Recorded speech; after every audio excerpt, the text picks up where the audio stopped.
Although Takfirism has been around for at least 3 or 4 decades, the core of what is being referred to as the ISIS today was founded during the American occupation of Iraq.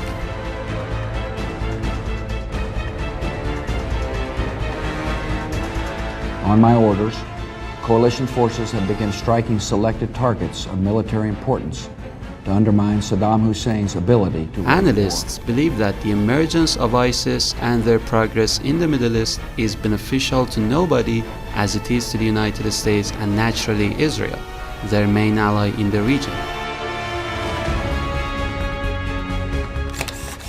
Rafiq al-Samerai, a former Iraqi head of security and an infamous Sunni politician, is among those analysts.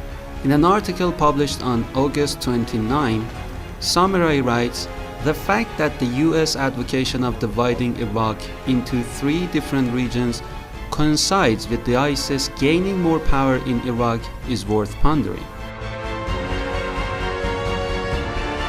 In addition, Intercept, the online magazine, quotes Edward Snowden as saying, "The US National Security Agency, alongside with the English MI6 and the Israeli Mossad, paved the way for the creation of ISIS and facilitated recruiting extremists from all over the world."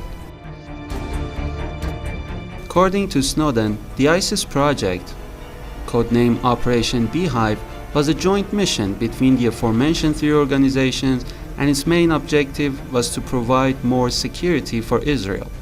The plan was to create the ISIS virus and spread it around via extremism disguised as religion. Their analysts and think tanks came to the conclusion that creating this monster in the region and pointing its guns at Israel's enemies would put Israel on the safe side.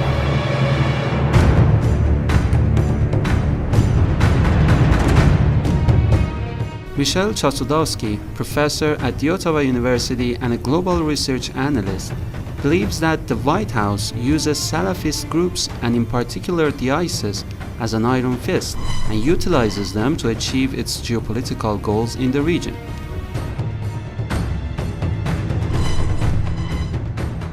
In other words, ISIS is their golden egg.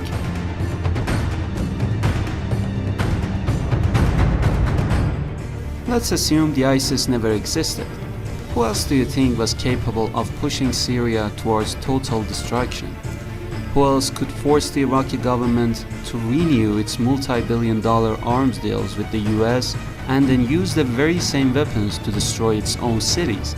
Or even worse, witness how the US and their allies use them to attack Iraq and Syria.